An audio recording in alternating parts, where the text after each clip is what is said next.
Ito ang trending na pagkain ngayon. Tagang pinag-uusapan na naman yan sa social media. Ang bagong inihahain ni Diwata na crispy ulo. Kaya ang nasa ulo ng mga balita ngayon, ang iba pang mga dinarayong crispy ulo. Katulad ng pinakamalupit daw sa Valenzuela, na hindi lang malutong, sobrang lambot din daw ng laman. Pruweba? Kaya lang naman itong hiwain ng paper plate. At kahit pa ng plastic na kutsara at tinidor. Crispy pata. Ang viral na crispy ulo ng baboy na ito, specialty ng mag-asawang Paulo at Ana. Lahat ng makakatikim niyan, masasarapan talaga. Malambot. Alas 8 pa lang ng umaga, nililinis na ni Paulo ang mga i-deliver sa kanilang ulo ng baboy. Kailangan laging malinis yung tenga, walang balahibo, wala nang dugo-dugo bago ilaga. Kinakain din kasi ito.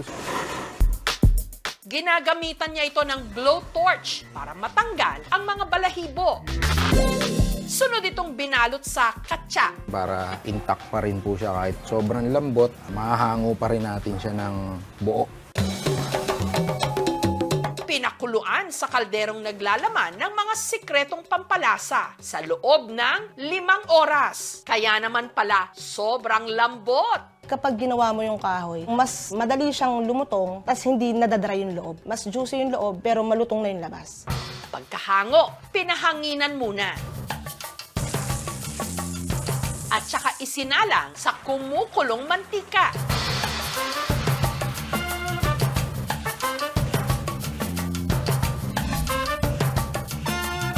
At para hindi agad mawala ang lutong, nilagay nila ito sa paper plate at brown paper. Yung paper plate kasi kapag tumulo yung mantika, hindi siya nasisipsip. Then yung craft paper na yan, nasisipsip niya yung mantika ng ulo. Hindi na-stay sa balat.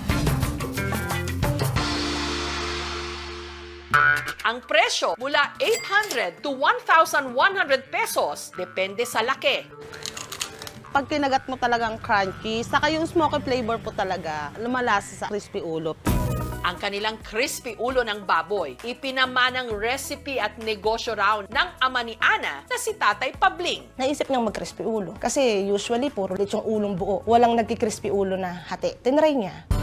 Pero para mas makilala pa ang kanilang crispy ulo, kinailangang gumimik. Nag-iisip kami ng pakulo ng misis ko. Kailangan makita nila kung gaano kalambot. Try natin plastic spoon.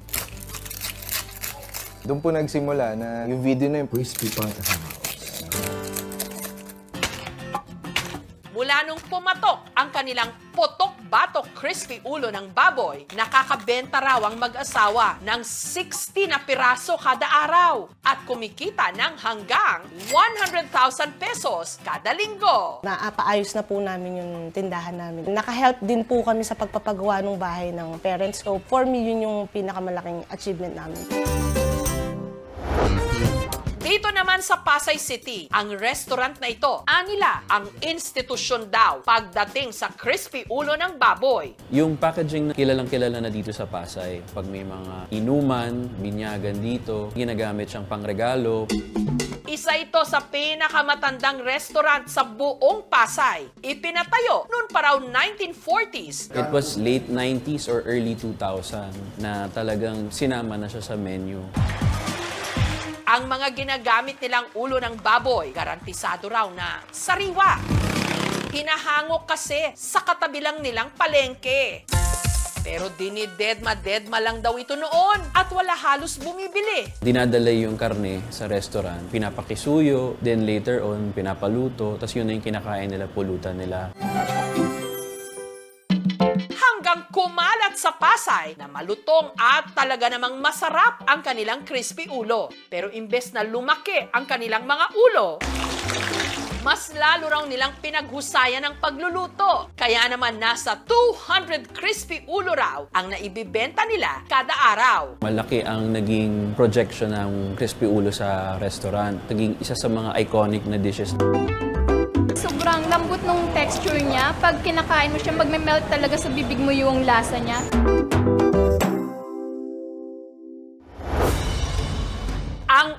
ulamang ito na isiniserve sa Las Piñas, madalas na pagkakamalang ulo ng dinosaur kumpara sa baboy. Di hamak na mas kakaunti raw ang taba nito. Ito ang iprinitong ulo ng baka. Ito kasing ulo ng baka is lean. Wala kang makikitang mga litid. Hindi siya yung kagaya ng mga parts na wherein meron siyang parang puti na taba. Ito yung aming ulo na in-order. Ito yung mata. Pero pansin nyo po, pinutol namin itong uso kasi masyado pong malaki. Nandito yung part ng mga utak-utak. May part ng gilagid dito ng baka. So kasama siya sa niluluto. Pero inaabot daw ng siyam-siyam para lang matimplahan at mapalambot ang ulo ng baka. Ibinabad muna ito sa kanilang special secret marinade sa loob ng 2 oras. Hindi lang crispy, but we're talking of yung talagang magiging lasa niya. So kailangan talaga minamarinate siya. Ang mga ulo ng baka inilagay sa freezer. Ngayon, traditional towing, talagang tinatapatan namin siya ng electric pan para matunaw siya. Kasi hindi namin siya basta pwede ilagay sa pressure cooker. Isinalang sa pressure cooker sa loob ng 5 oras.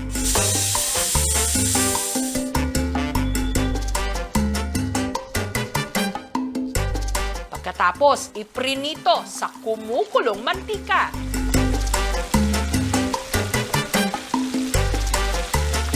Makalipas ang mahigit 10 oras na paghahanda, Ito na ang crispy ulo ng baka. Kung order kayo, we advise na a day before talaga namin siya magagawa para sa inyo.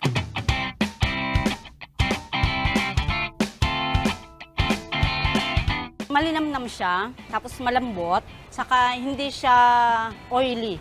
Crispy siya, pero sa baboy. Hindi siya masyadong mataba, malaman siya.